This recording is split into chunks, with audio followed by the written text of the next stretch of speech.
ਬਹੁਤ ਹੀ ਪਿਆਰੇ ਵਿਦਿਆਰਥੀਓ, ਅੱਜ ਆਪਾਂ ਵਿਆਕਰਨ ਦਾ ਇੱਕ ਬੜਾ ਹੀ ਮਹੱਤਵਪੂਰਨ ਵਿਸ਼ਾ ਹੈ ਵਾਕ ਬੋਧ। ਅੱਜ ਦੇ ਇਸ ਲੈਕਚਰ ਦੇ ਵਿੱਚ ਅਸੀਂ ਵਾਕ ਬੋਧ ਬਾਰੇ ਵਿਸਥਾਰ ਸਹਿਤ ਪੜ੍ਹਾਂਗੇ। ਅਸੀਂ ਦੇਖਾਂਗੇ ਕਿ ਵਾਕ ਬੋਧ ਕੀ ਹੁੰਦਾ ਹੈ, ਔਰ ਦੂਸਰੀ ਗੱਲ ਕਿ ਫਿਰ ਵਾਕ ਕੀ ਹੁੰਦਾ ਹੈ, ਔਰ ਤੀਸਰੀ ਗੱਲ ਕਿ ਫਿਰ ਵਾਕ ਦੀ ਵੰਡ ਕਿਵੇਂ ਕੀਤੀ ਜਾਂਦੀ ਹੈ, ਵਾਕ ਦੀ ਵੰਡ ਕਿਹਨਾਂ ਆਧਾਰਾਂ 'ਤੇ ਕੀਤੀ ਜਾਂਦੀ ਹੈ, ਅਤੇ ਫਿਰ ਉਹਨਾਂ ਆਧਾਰਾਂ 'ਤੇ ਵਾਕ ਦੀਆਂ ਕਿਹੜੀਆਂ ਕਿਸਮਾਂ ਹੁੰਦੀਆਂ। ਅਸੀਂ ਇਸ ਲੈਕਚਰ ਦੇ ਵਿੱਚ ਇਹ ਸਾਰੀਆਂ ਗੱਲਾਂ ਨੂੰ ਪੂਰੀਆਂ ਉਦਾਹਰਣਾਂ ਸਹਿਤ ਪੂਰੇ ਵਿਸਥਾਰ ਦੇ ਵਿੱਚ ਸਮਝਣ ਦੀ ਕੋਸ਼ਿਸ਼ ਕਰਾਂਗੇ। ਤੋ ਬੱਚਿਓ, ਆਓ ਆਪਾਂ ਅੱਜ ਦਾ ਇਹ ਲੈਕਚਰ ਸ਼ੁਰੂ ਕਰਦੇ ਹਾਂ। ਤੋ ਬੱਚਿਓ, ਮੈਂ ਜਿਵੇਂ ਤੁਹਾਨੂੰ ਦੱਸਿਆ ਸੀਗਾ ਕਿ ਅੱਜ ਦਾ ਸਾਡਾ ਵਿਸ਼ਾ ਹੈਗਾ ਵਾਕ ਬੋਧ। ਤੋ ਮੈਂ ਮਨਜੀਤ ਪੁਰੀ, ਲੈਕਚਰਰ ਪੰਜਾਬੀ, ਸਰਕਾਰੀ ਸੀਨੀਅਰ ਸੈਕੰਡਰੀ ਸਕੂਲ ਖੋਖਰ, ਜ਼ਿਲ੍ਹਾ ਸ੍ਰੀ ਮੁਕਤਸਰ ਸਾਹਿਬ, ਤੁਹਾਡੇ ਨਾਲ ਇਹ ਅੱਜ ਦਾ ਵਿਸ਼ਾ ਜਿਹੜਾ ਹੈ ਉਹ ਸਾਂਝਾ ਕਰਨ ਜਾ ਰਿਹਾ ਹਾਂ। ਤੋ ਸਭ ਤੋਂ ਪਹਿਲੀ ਅਤੇ ਅਹਿਮ ਗੱਲ ਬੱਚਿਓ ਕਿ ਵਾਕ ਕੀ ਹੁੰਦਾ ਹੈ, ਲੇਕਿਨ ਵਾਕ ਤੋਂ ਵੀ ਪਹਿਲਾਂ ਇੱਕ ਬਹੁਤ ਹੀ ਮਹੱਤਵਪੂਰਨ ਗੱਲ ਕਿ ਵਾਕ ਬੋਧ ਅਸੀਂ ਕਿਸ ਚੀਜ਼ ਨੂੰ ਕਹਿੰਦੇ ਹਾਂ।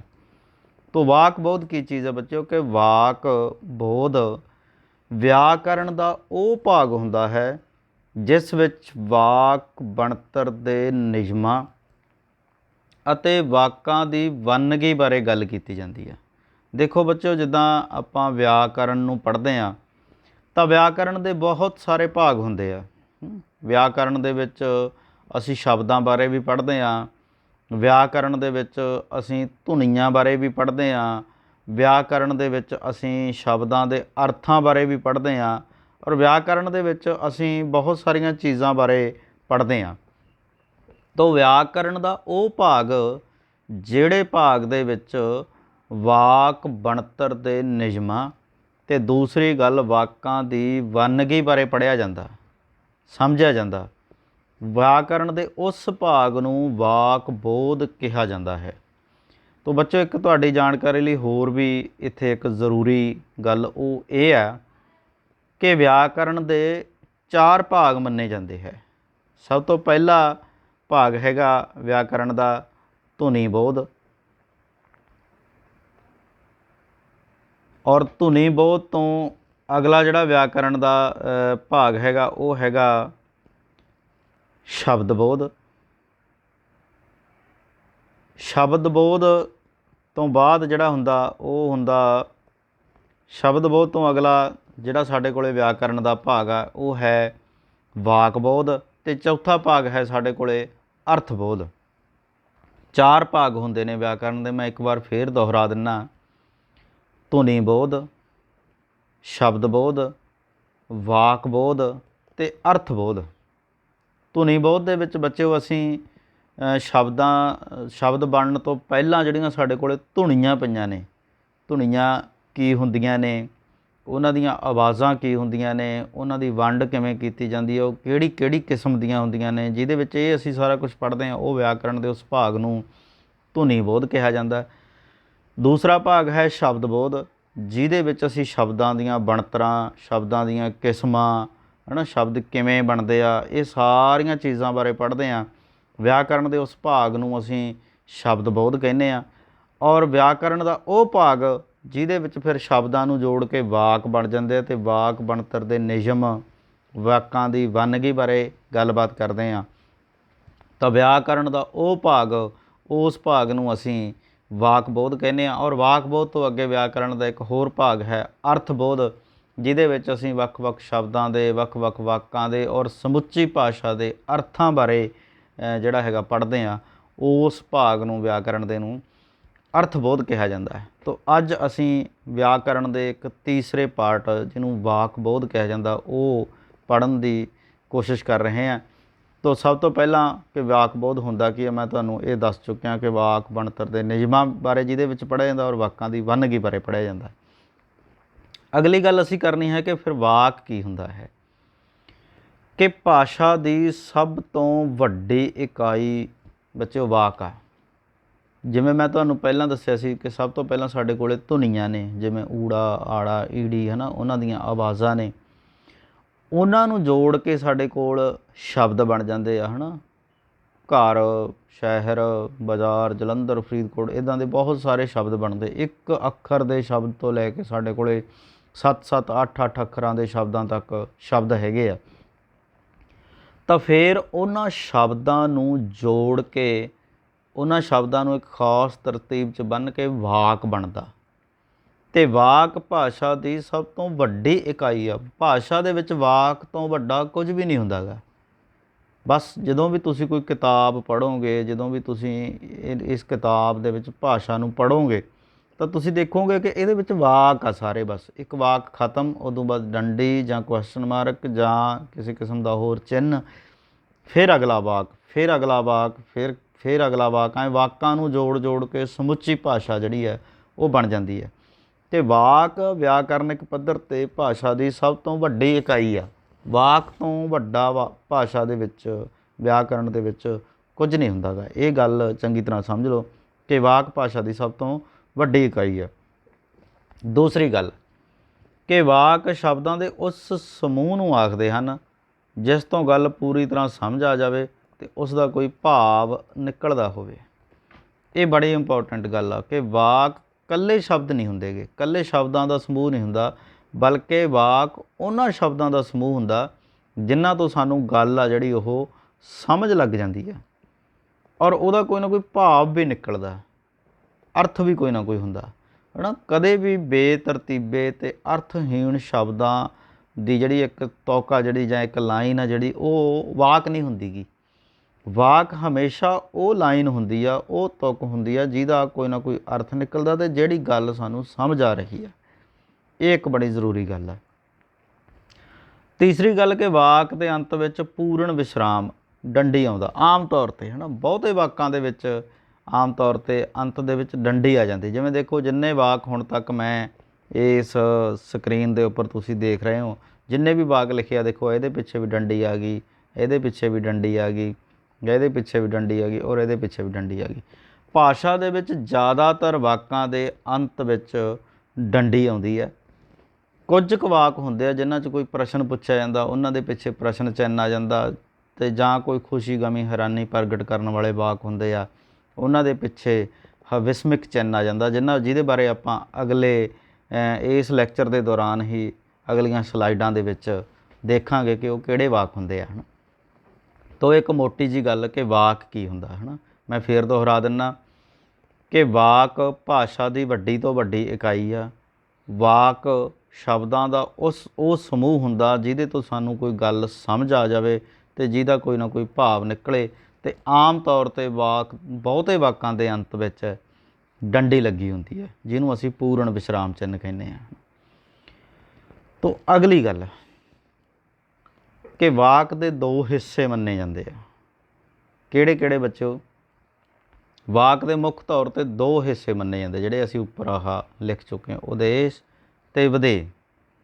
ਇਹ ਕੀ ਚੀਜ਼ ਹੁੰਦੇ ਆ? ਆਪਾਂ ਥੋੜ੍ਹਾ ਜਿਹਾ ਇਹਦੇ ਬਾਰੇ ਵੀ ਆਪਾਂ ਪੜ੍ਹ ਲੈਂਦੇ ਹਾਂ। ਉਦੇਸ਼ ਵਾਕ ਵਿੱਚ ਜਿਸ ਬਾਰੇ ਕੁਝ ਕਿਹਾ ਗਿਆ ਹੁੰਦਾ ਹੈ ਉਸ ਨੂੰ ਉਦੇਸ਼ ਕਿਹਾ ਜਾਂਦਾ ਹੈ। ਵਾਕ ਵਿੱਚ ਜਿਸ ਬਾਰੇ ਕੁਝ ਕਿਹਾ ਗਿਆ ਹੁੰਦਾ ਹੈ ਉਸ ਨੂੰ ਉਦੇਸ਼ ਕਿਹਾ ਜਾਂਦਾ ਹੈ। ਵਿਦੇਹ ਕੀ ਹੁੰਦਾ?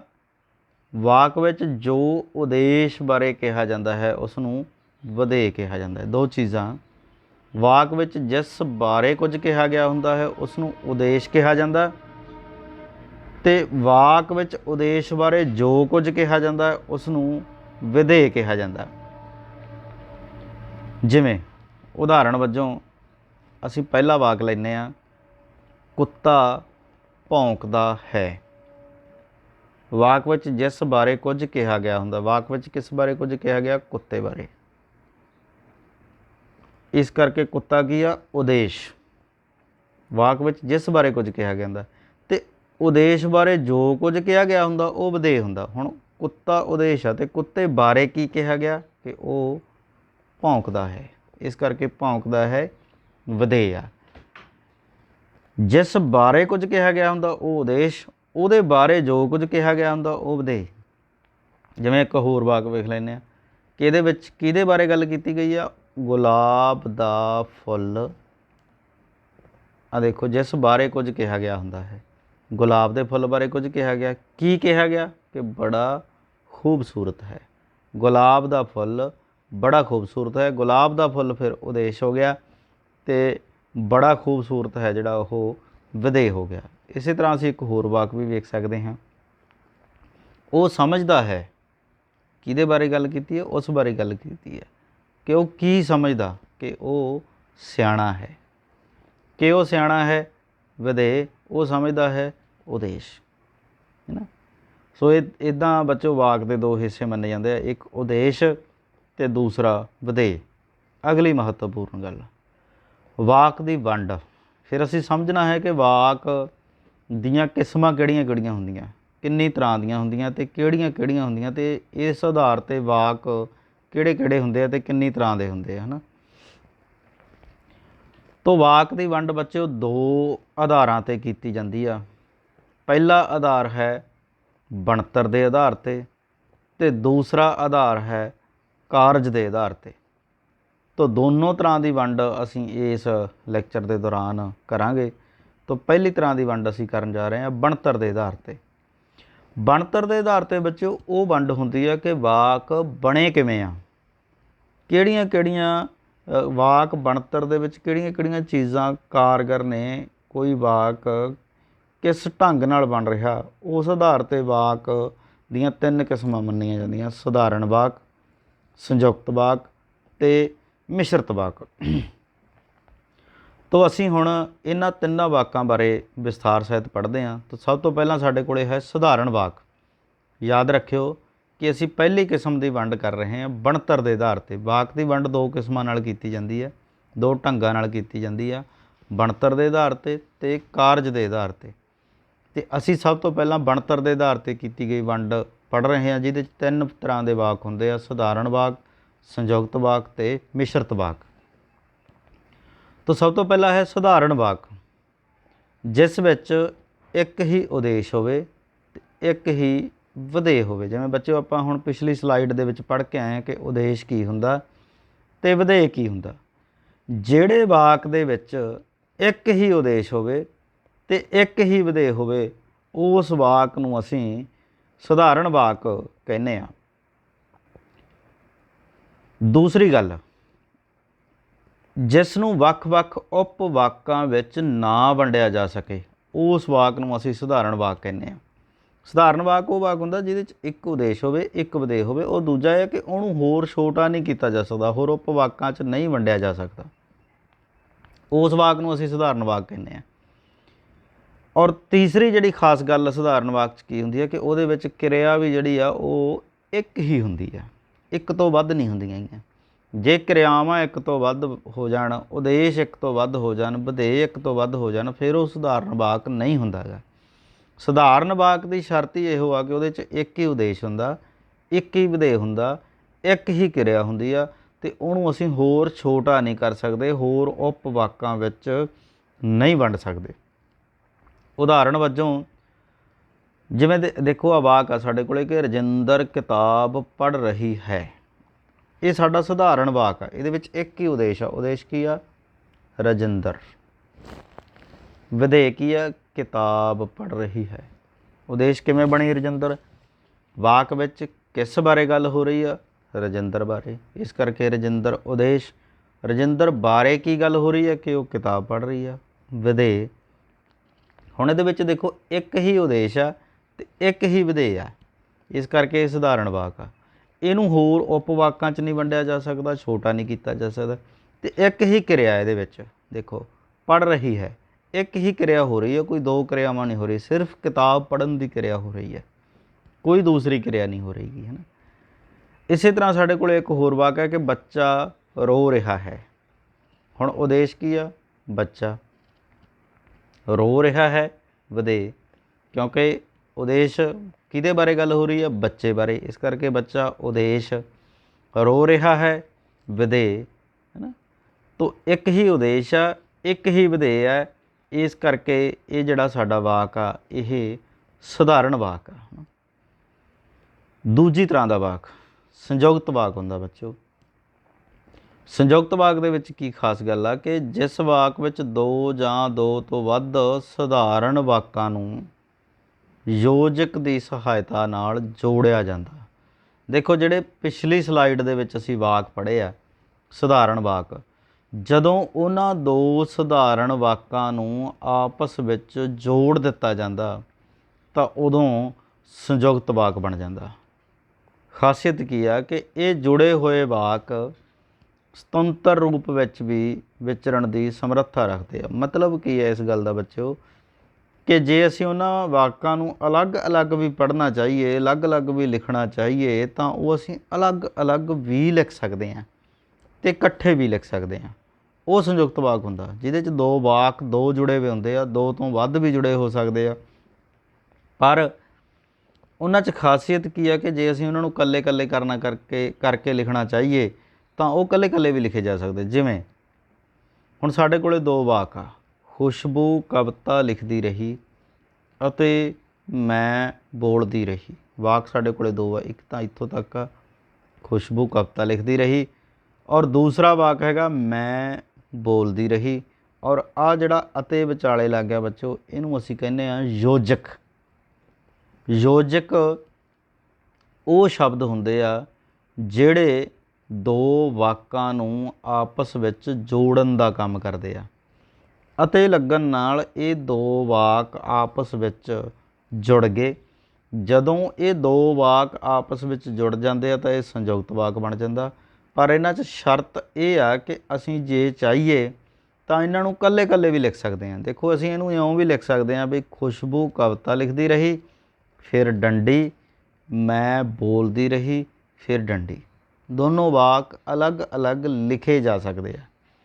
पर वो जिहड़े वाक दोनों अलग अलग लिखे जा सकते आ, जदों वो दोनों अलग अलग लिखे जा सकण वाले वाक आयोजक ला के आपस में जोड़ दिते जाते हैं तो उन्हां वाकां नूं असीं संयुक्त वाक कहने आ।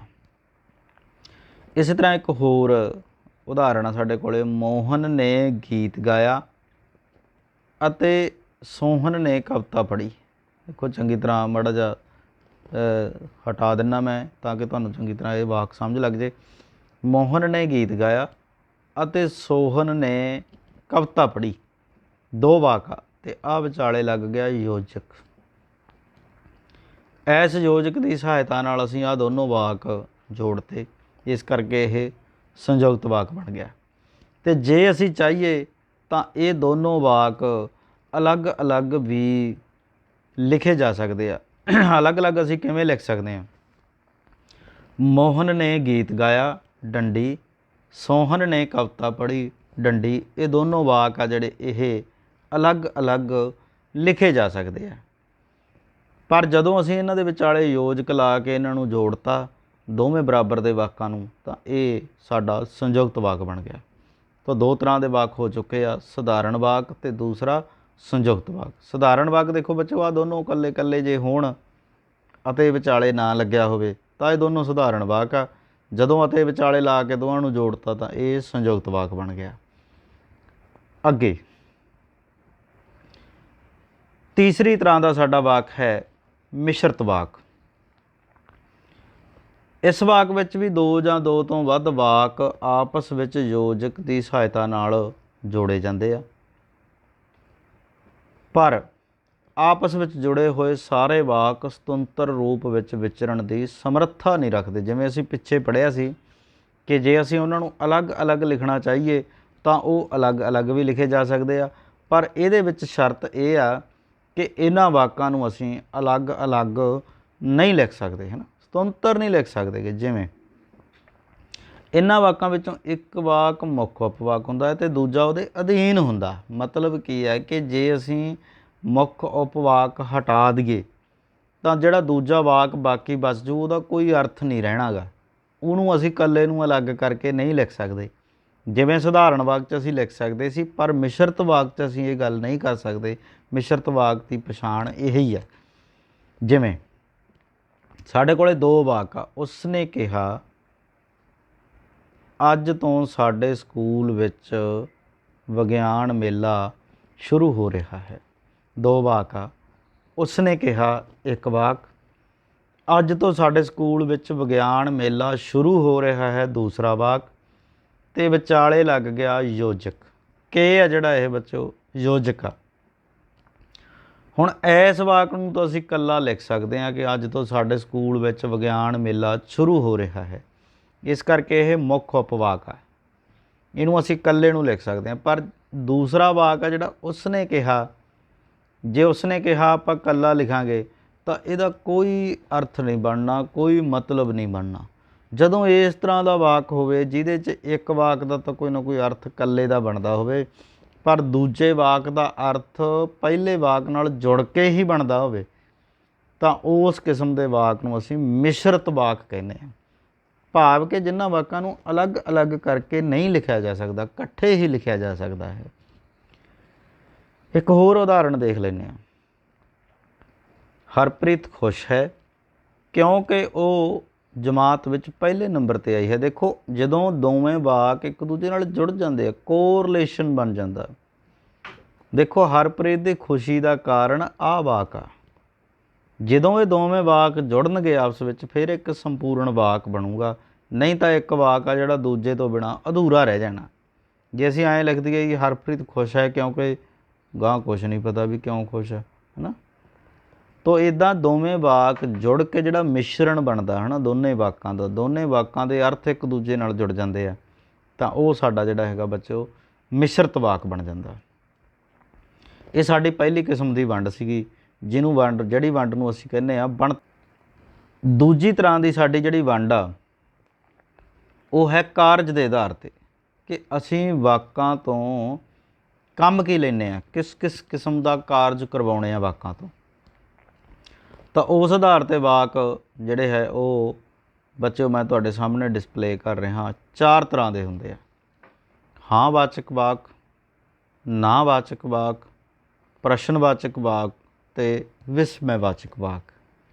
ਇਹ ਬੜੇ ਸੌਖੇ ਆ, ਇਹਨਾਂ ਨੂੰ ਸਮਝਣਾ ਵੀ ਸੌਖਾ। ਤੋ ਆਪਾਂ ਇਹਨਾਂ ਨੂੰ ਵੀ ਥੋੜ੍ਹਾ ਜਿਹਾ ਵਿਸਥਾਰ ਨਾਲ ਪੜ੍ਹ ਲੈਂਦੇ ਹਾਂ। ਤਾਂ ਸਭ ਤੋਂ ਪਹਿਲੇ ਵਾਕ ਆ ਹਾਂ ਵਾਚਕ ਵਾਕ। ਹਾਂ ਵਾਚਕ ਵਾਕ ਉਹ ਵਾਕ ਹੁੰਦੇ ਆ ਜਿਸ ਵਿੱਚ ਕਿਰਿਆ ਹਾਂ ਵਾਚਕ ਹੁੰਦੀ ਹੈ, ਜਿਹਦੇ ਵਿੱਚ ਕਿਰਿਆ ਹਾਂ ਵਾਚਕ ਹੁੰਦੀ ਹੈ। ਅੰਗਰੇਜ਼ੀ ਦੇ ਵਿੱਚ ਇਹਨਾਂ ਵਾਕਾਂ ਨੂੰ ਪੋਜ਼ੀਟਿਵ ਅਤੇ ਨੈਗੇਟਿਵ ਵਾਕ ਕਿਹਾ ਜਾਂਦਾ। ਪੰਜਾਬੀ ਦੇ ਵਿੱਚ ਇਹਨਾਂ ਨੂੰ ਅਸੀਂ ਹਾਂ ਵਾਚਕ ਅਤੇ ਨਾ ਵਾਚਕ ਵਾਕ ਕਹਿੰਦੇ ਹਾਂ। ਹਾਂ ਵਾਚਕ ਉਹ ਵਾਕ ਹੁੰਦੇ ਆ ਜਿਨ੍ਹਾਂ ਦੇ ਵਿੱਚ ਕਿਰਿਆ ਹਾਂ ਵਾਚਕ ਹੁੰਦੀ ਹੈ, ਪੋਜ਼ੀਟਿਵ ਕਿਰਿਆ ਵਾਲੇ। ਜਿਵੇਂ ਮੇਰੇ ਦਾਦੀ ਜੀ ਪੜ੍ਹੇ ਲਿਖੇ ਹਨ। ਇੱਕ ਮੋਟੀ ਜਿਹੀ ਪਛਾਣ ਆ ਬੱਚਿਓ ਕਿ ਹਾਂ ਵਾਚਕ ਵਾਕ ਦੇ ਵਿੱਚ ਕਦੇ ਵੀ ਨਹੀਂ ਸ਼ਬਦ ਨਹੀਂ ਆਉਂਦਾ ਗਾ। ਜਿਹੜੇ ਵਾਕ ਦੇ ਵਿੱਚ ਨਹੀਂ ਸ਼ਬਦ ਕਦੇ ਵੀ ਨਹੀਂ ਆਉਂਦਾ ਗਾ, ਉਹ ਵਾਕ ਹਾਂ ਵਾਚਕ ਹੁੰਦਾ। ਨਹੀਂ ਨਹੀਂ ਹੋਣਾ ਚਾਹੀਦਾ ਵਿੱਚ। ਜਿਹੜੇ ਵਾਕ 'ਚ ਨਹੀਂ ਆ ਗਿਆ ਉਹ ਨਾ ਵਾਚਕ ਬਣ ਜੂਗਾ। ਸੌਖਾ ਜਿਹਾ ਕੰਮ ਆ। ਮੇਰੇ ਦਾਦੀ ਜੀ ਪੜ੍ਹੇ ਲਿਖੇ ਹਨ, ਇਹ ਹਾਂ ਵਾਚਕ ਆ। ਮੈਂ ਸਕੂਲ ਜਾ ਰਿਹਾ ਹਾਂ, ਇਹ ਵੀ ਹਾਂ ਵਾਚਕ। ਦੇਖੋ, ਦੋਨਾਂ ਵਾਕਾਂ 'ਚ ਨਹੀਂ ਸ਼ਬਦ ਕਿਤੇ ਨਹੀਂ ਆਇਆ ਗਾ। ਜਿਹੜੇ ਵਾਕ ਦੇ ਵਿੱਚ ਨਹੀਂ ਸ਼ਬਦ ਨਹੀਂ ਆਉਂਦਾ ਗਾ ਉਹ ਹਾਂ ਵਾਚਕ ਹੁੰਦਾ। ਦੂਜੀ ਤਰ੍ਹਾਂ ਦਾ ਵਾਕ ਆ ਸਾਡੇ ਕੋਲ ਨਾ ਵਾਚਕ। ਦੇਖੋ ਸੌਖਾ, ਜਿਹੜੇ ਵਿੱਚ ਕਿਰਿਆ ਨਾ ਵਾਚਕ ਹੁੰਦੀ। ਦੇਖੋ, ਜਿਹੜੇ ਵਾਕ ਦੇ ਵਿੱਚ ਨਹੀਂ ਸ਼ਬਦ ਆ ਜਾਂਦਾ, ਮੋਟੀ ਜੀ ਗੱਲ ਆ। ਦੇਖੋ, ਜਿਵੇਂ ਮੇਰੇ ਦਾਦੀ ਜੀ ਅਨਪੜ੍ਹ ਨਹੀਂ ਹਨ, ਆਹ ਦੇਖੋ ਨਹੀਂ ਆ ਗਿਆ। ਮੈਂ ਸਕੂਲ ਨਹੀਂ ਜਾਵਾਂਗਾ, ਜਿਹਦੇ 'ਚ ਨਹੀਂ ਆ ਗਿਆ ਉਹ ਨਾ ਵਾਚਕ ਹੈ। ਇਸੇ ਕਰਕੇ ਦੇਖੋ, ਅੰਗਰੇਜ਼ੀ ਦੇ ਵਿੱਚ ਇਹਨਾਂ ਨੂੰ ਪੋਜ਼ੀਟਿਵ ਅਤੇ ਨੈਗੇਟਿਵ ਸੈਂਟੈਂਸ ਕਹਿੰਦੇ ਆ, ਹੈ ਨਾ। ਪੰਜਾਬੀ ਦੇ ਵਿੱਚ ਇਹਨਾਂ ਨੂੰ ਹਾਂ ਵਾਚਕ ਅਤੇ ਨਾ ਵਾਚਕ ਸ਼ਬਦ ਕਿਹਾ ਜਾਂਦਾ। ਮੋਟਾ ਹਿਸਾਬ ਆ ਕਿ ਜਿਹੜੇ ਵਾਕ ਦੇ ਵਿੱਚ ਨਹੀਂ ਸ਼ਬਦ ਆ ਗਿਆ ਉਹ ਨਾ ਵਾਚਕ, ਜਿਹੜੇ ਸ਼ਬਦ ਦੇ ਵਿੱਚ ਵਾਕ ਦੇ ਵਿੱਚ ਨਹੀਂ ਸ਼ਬਦ ਨਹੀਂ ਆਉਂਦਾ ਉਹ ਹਾਂ ਵਾਚਕ। ਤੀਸਰੀ ਤਰ੍ਹਾਂ ਦੇ ਵਾਕ ਬੱਚਿਓ ਪ੍ਰਸ਼ਨਵਾਚਕ ਵਾਕ। ਇਹ ਵੀ ਸੌਖੇ ਜਿਹੇ ਆ ਕਿ ਜਿਹੜੇ ਵਾਕਾਂ ਵਿੱਚ ਕੋਈ ਨਾ ਕੋਈ ਪ੍ਰਸ਼ਨ ਪੁੱਛਿਆ ਜਾਂਦਾ, ਉਹਨਾਂ ਵਾਕਾਂ ਨੂੰ ਅਸੀਂ ਪ੍ਰਸ਼ਨਵਾਚਕ ਵਾਕ ਕਹਿੰਦੇ ਹਾਂ। ਤੋ ਪ੍ਰਸ਼ਨਵਾਚਕ ਵਾਕ ਬੜੇ ਸੌਖੇ ਜਿਹੇ ਜਿਹੜਿਆਂ 'ਚ ਕੋਈ ਪ੍ਰਸ਼ਨ ਪੁੱਛਿਆ ਜਾਂਦਾ ਨਾ, ਇਹਨਾਂ ਵਾਕਾਂ ਦੇ ਅੰਤ ਵਿੱਚ ਪ੍ਰਸ਼ਨ ਚਿੰਨ੍ਹ ਲੱਗਿਆ ਹੁੰਦਾ ਹੈ। ਪ੍ਰਸ਼ਨਵਾਚਕ ਚਿੰਨ੍ਹ ਹੁੰਦਾ ਇੱਕ ਸਾਡੇ ਕੋਲ, ਜਿਹਨੂੰ ਅਸੀਂ ਕੜਛੀ ਕਹਿ ਦਿੰਦੇ ਹਾਂ। ਇਹ ਐਂ ਜੇ ਕਰਕੇ ਲਾਉਣੇ ਆ ਅਸੀਂ, ਹੈ ਨਾ।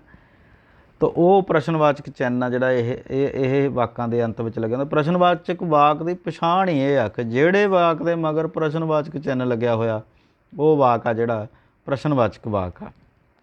ਜਿਵੇਂ ਉਹ ਕਿੱਥੇ ਜਾ ਰਹੇ ਹਨ, ਆਹ ਦੇਖੋ ਇਹਦੇ ਪਿੱਛੇ ਕੁਐਸਚਨ ਮਾਰਕ ਲੱਗ ਗਿਆ, ਪ੍ਰਸ਼ਨਵਾਚਕ ਚਿੰਨ੍ਹ ਲੱਗ ਗਿਆ, ਤਾਂ ਇਹ ਪ੍ਰਸ਼ਨਵਾਚਕ ਵਾਕ ਬਣ ਗਿਆ। ਇਸੇ ਤਰ੍ਹਾਂ ਹੀ ਭਾਰਤ ਕਦੋਂ ਆਜ਼ਾਦ ਹੋਇਆ, ਇਹਦੇ ਮਗਰ ਵੀ ਕੁਐਸਚਨ ਮਾਰਕ ਲੱਗ ਗਿਆ। ਸਾਨੂੰ ਪੜ੍ਹਨ 'ਚ ਵੀ ਪਤਾ ਲੱਗ ਰਿਹਾ ਕਿ ਇਹਦੇ ਵਿੱਚ ਕੋਈ ਪ੍ਰਸ਼ਨ ਪੁੱਛਿਆ ਜਾ ਰਿਹਾ, ਤਾਂ ਜਿਹੜੇ ਵਾਕਾਂ ਦੇ ਵਿੱਚ ਕੋਈ ਪ੍ਰਸ਼ਨ ਪੁੱਛਿਆ ਜਾਂਦਾ ਉਹ ਵਾਕ ਪ੍ਰਸ਼ਨਵਾਚਕ ਵਾਕ ਹੁੰਦੇ ਆ। ਅਗਲੀ ਕਿਸਮ ਦੇ ਵਾਕ ਵਿਸਮੈਵਾਚਕ ਵਾਕ। ਜਿਸ ਵਾਕ ਵਿੱਚ ਮਨ ਦੀ ਖੁਸ਼ੀ, ਗਮੀ ਜਾਂ ਹੈਰਾਨੀ ਪ੍ਰਗਟ ਕੀਤੀ ਜਾਵੇ ਉਸ ਵਾਕ ਨੂੰ ਅਸੀਂ ਵਿਸਮੈਵਾਚਕ ਵਾਕ ਕਹਿੰਦੇ ਹਾਂ। ਬਹੁਤ ਵਾਰੀ ਬਹੁਤ ਸਾਰੇ ਵਾਕਾਂ ਦੇ ਵਿੱਚ ਸਾਡੇ ਮਨ ਦੀ ਕੋਈ ਖੁਸ਼ੀ, ਦੁੱਖ, ਹੈਰਾਨੀ ਪ੍ਰਗਟ ਹੁੰਦੀ ਹੈ ਅਤੇ ਉਹ ਵਾਕ ਜਿਹੜੇ ਵਿਸਮੈਵਾਚਕ ਹੁੰਦੇ ਆ। ਅਜਿਹੇ ਵਾਕਾਂ ਦੇ ਅੰਤ ਵਿੱਚ ਆਮ ਤੌਰ 'ਤੇ ਵਿਸਮਿਕ ਚਿੰਨ੍ਹ ਦੀ ਵਰਤੋਂ ਹੁੰਦੀ ਹੈ। ਵਿਸਮਿਕ ਚਿੰਨ੍ਹ ਬੱਚੋ ਇਹ ਇੱਦਾਂ ਦਾ ਹੁੰਦਾ ਜਿਹੜਾ ਉਹ ਵਾਕ ਦੇ ਅੰਤ ਵਿੱਚ ਲੱਗਿਆ ਆ ਜਾਣਾ, ਤੁਸੀਂ ਦੇਖ ਵੀ ਸਕੋਗੇ। ਜਿਵੇਂ ਇਹਦੀ ਉਦਾਹਰਣ ਕੀ ਆ ਕਿ ਵਾਹ ਕਿੰਨਾ ਸੁੰਦਰ ਫੁੱਲ ਹੈ। ਆਹ ਜਿਹੜਾ ਹੈਗਾ ਇਸ ਚਿੰਨ੍ਹ ਨੂੰ ਅਸੀਂ ਵਿਸਮਿਕ ਚਿੰਨ੍ਹ ਕਹਿੰਦੇ ਹਾਂ। ਵਾਹ ਕਿੰਨਾ ਸੁੰਦਰ ਫੁੱਲ ਹੈ, ਇਹਦੇ ਵਿੱਚ ਕਿਹੜੀ ਚੀਜ਼ ਪ੍ਰਗਟ ਹੋ ਰਹੀ ਹੈ? ਹੈਰਾਨੀ। ਮੈਂ ਹੈਰਾਨ ਹੋ ਕੇ ਬੋਲ ਰਿਹਾ ਅਤੇ ਇਸ ਵਾਕ ਨੂੰ ਬੋਲਿਆ ਵੀ ਆਉਂ ਜਾਂਦਾ ਹੈਰਾਨੀ 'ਚ, ਵਾਹ ਕਿੰਨਾ ਸੁੰਦਰ ਫੁੱਲ ਹੈ। ਔਰ ਇਸੇ ਤਰ੍ਹਾਂ ਹੀ ਇੱਕ ਹੋਰ ਵਾਕ ਅਸੀਂ ਦੇਖ ਸਕਦੇ ਹਾਂ, ਕਾਸ਼ ਮੈਂ ਡਾਕਟਰ ਹੁੰਦਾ। ਇਸ ਵਾਕ ਦੇ ਵਿੱਚ ਗਮੀ, ਦੁੱਖ ਪ੍ਰਗਟ ਹੋ ਰਿਹਾ ਅਤੇ ਇਸ ਵਾਕ ਨੂੰ ਬੋਲਣ ਦਾ ਲਹਿਜ਼ਾ ਵੀ ਇਸੇ ਤਰ੍ਹਾਂ ਦਾ ਹੀ ਰਹੂਗਾ ਕਿ ਜਦੋਂ ਅਸੀਂ ਇਸ ਵਾਕ ਨੂੰ ਪੜ੍ਹਾਂਗੇ ਲਹਿਜ਼ਾ ਇਹਦਾ ਕੀ ਹੋਊਗਾ ਕਿ ਕਾਸ਼ ਮੈਂ ਡਾਕਟਰ ਹੁੰਦਾ। ਮਤਲਬ ਕਿ ਮੈਨੂੰ ਡਾਕਟਰ ਨਾ ਹੋਣ ਦਾ ਦੁੱਖ ਹੈ, ਗਮ ਹੈ। ਤਾਂ ਜਿਹੜੇ ਵਾਕਾਂ ਦੇ ਵਿੱਚ ਖੁਸ਼ੀ, ਗਮੀ, ਹੈਰਾਨੀ ਪ੍ਰਗਟ ਕੀਤੀ ਜਾਂਦੀ ਆ ਉਹ ਵਾਕ ਆ ਜਿਹੜੇ ਬੱਚਿਓ ਵਿਸਮੈਵਾਚਕ ਵਾਕ ਹੁੰਦੇ ਆ। ਅੱਗੇ ਇੱਕ ਚੀਜ਼ ਤੁਸੀਂ ਦੇਖੋ ਤੁਹਾਡੇ ਕੰਮ ਦੀ ਕਿ ਅਸੀਂ ਸਾਰੀ ਤਰ੍ਹਾਂ ਦੇ ਵਾਕ ਕਰ ਲਏ ਆ। ਪਹਿਲੀ ਤਰ੍ਹਾਂ ਦੇ ਅਸੀਂ ਕੀਤੀ ਸੀ ਬਣਤਰ ਦੇ ਆਧਾਰ 'ਤੇ, 3 ਤਰ੍ਹਾਂ ਦੇ ਸਧਾਰਨ, ਸੰਯੁਕਤ, ਮਿਸ਼ਰਤ। ਮੈਂ ਇਹਨਾਂ ਦਾ ਇੱਕ ਚਾਰਟ ਤਿਆਰ ਕਰਤਾ। ਇਸ ਤਰ੍ਹਾਂ ਦਾ ਚਾਰਟ ਆ ਜਿਹੜਾ ਤੁਸੀਂ ਆਪਣੀ ਮਤਲਬ ਕਲਾਸ ਦੇ ਵਿੱਚ ਬਣਾ ਕੇ ਲਗਾ ਸਕਦੇ ਹਾਂ, ਜਿਨ੍ਹਾਂ ਦੇ ਵਿੱਚ ਤਿੰਨੇ ਵਾਕਾਂ ਦੀਆਂ ਕਿਸਮਾਂ, ਉਹਨਾਂ ਦੀ ਪਰਿਭਾਸ਼ਾ ਅਤੇ ਉਹਨਾਂ ਦੀਆਂ ਉਦਾਹਰਣਾਂ ਲਿਖ ਕੇ ਅਸੀਂ ਇੱਕ ਚਾਰਟ ਬਣਾ ਕੇ ਜਮਾਤ ਦੇ ਕਮਰੇ ਦੇ ਵਿੱਚ ਲਾ ਸਕਦੇ ਹਾਂ। ਅਤੇ ਇਹ ਸਾਰਾ ਸਾਲ ਅਸੀਂ ਦੇਖਦੇ ਰਹਾਂਗੇ ਤਾਂ ਸਾਨੂੰ ਇਹਨਾਂ ਨੂੰ ਸਮਝਣਾ ਸੌਖਾ ਹੋ ਜਾਊ। ਇਸੇ ਤਰ੍ਹਾਂ ਹੀ ਅਸੀਂ ਕਾਰਜ ਦੇ ਆਧਾਰ 'ਤੇ ਵਾਕਾਂ ਦਾ ਚਾਰਟ ਵੀ ਬਣਾ ਸਕਦੇ ਹਾਂ। ਸਾਡੇ ਕੋਲ 4 ਸੀ ਕਾਰਜ ਦੇ ਆਧਾਰ 'ਤੇ, ਹਾਂ ਵਾਚਕ, ਨਾ ਵਾਚਕ, ਪ੍ਰਸ਼ਨਵਾਚਕ, ਵਿਸਮੈਵਾਚਕ। ਤੋ ਇਹਨਾਂ ਦੀਆਂ ਵੀ ਕੀ ਪਰਿਭਾਸ਼ਾ, ਕਿਹੜੇ ਹੁੰਦੇ ਆ, ਫਿਰ ਇਹਨਾਂ ਦੀ ਉਦਾਹਰਣ ਕੀ ਹੁੰਦੀ ਆ, ਇੱਦਾਂ ਦਾ ਇੱਕ ਚਾਰਟ ਬਣਾ ਕੇ ਅਸੀਂ ਆਪਣੀ ਜਮਾਤ ਕਮਰੇ ਦੇ ਵਿੱਚ ਲਗਾ ਸਕਦੇ ਹਾਂ। ਤੋ ਪਿਆਰੇ ਬੱਚਿਓ, ਇਹ ਸਾਡਾ ਅੱਜ ਦਾ ਜਿਹੜਾ ਹੈਗਾ ਲੈਕਚਰ ਸੀ ਵਾਕ ਬੋਧ ਬਾਰੇ, ਜਿਹਦੇ ਵਿੱਚ ਅਸੀਂ ਵਾਕ ਦੀ ਪਰਿਭਾਸ਼ਾ, ਵਾਕ ਦੀਆਂ ਕਿਸਮਾਂ ਬਾਰੇ ਪੜ੍ਹਿਆ। ਅਸੀਂ ਪੜ੍ਹਿਆ ਕਿ ਵਾਕ ਦੀ ਵੰਡ ਆ ਜਿਹੜੀ 2 ਆਧਾਰਾਂ 'ਤੇ ਕੀਤੀ ਜਾਂਦੀ ਆ, ਬਣਤਰ ਦੇ ਆਧਾਰ 'ਤੇ, ਕਾਰਜ ਦੇ ਆਧਾਰ 'ਤੇ, ਅਤੇ ਫਿਰ ਉਹਨਾਂ ਸਾਰੀਆਂ ਕਿਸਮਾਂ ਨੂੰ ਅਸੀਂ ਵਿਸਥਾਰ ਸਹਿਤ ਪੜ੍ਹਿਆ। ਤੋ ਮੈਂ ਆਸ ਕਰਦਾ ਬੱਚਿਓ ਕਿ ਤੁਸੀਂ ਇਸ ਲੈਕਚਰ ਤੋਂ ਵੱਧ ਫਾਇਦਾ ਉਠਾਓਗੇ ਔਰ ਆਪਣੀ ਵਿਆਕਰਣ ਦੇ ਵਿੱਚੋਂ ਇਹਨਾਂ ਨਾਲ ਸੰਬੰਧਿਤ ਦਿੱਤੇ ਹੋਏ ਵਾਕਾਂ ਨੂੰ ਸਮਝਣ ਦੀ ਕੋਸ਼ਿਸ਼ ਕਰਨੀ ਆ, ਉਹਨਾਂ ਦੀ ਪਛਾਣ ਕਰਨ ਦੀ ਕੋਸ਼ਿਸ਼ ਕਰਨੀ ਆ, ਔਰ ਜੇ ਸਮੱਸਿਆ ਆਵੇ ਤਾਂ ਆਪਣੇ ਅਧਿਆਪਕਾਂ ਦੀ ਮਦਦ ਲੈਣੀ ਆ। ਤੁਹਾਡਾ ਬਹੁਤ ਧੰਨਵਾਦ, ਸ਼ੁਕਰੀਆ।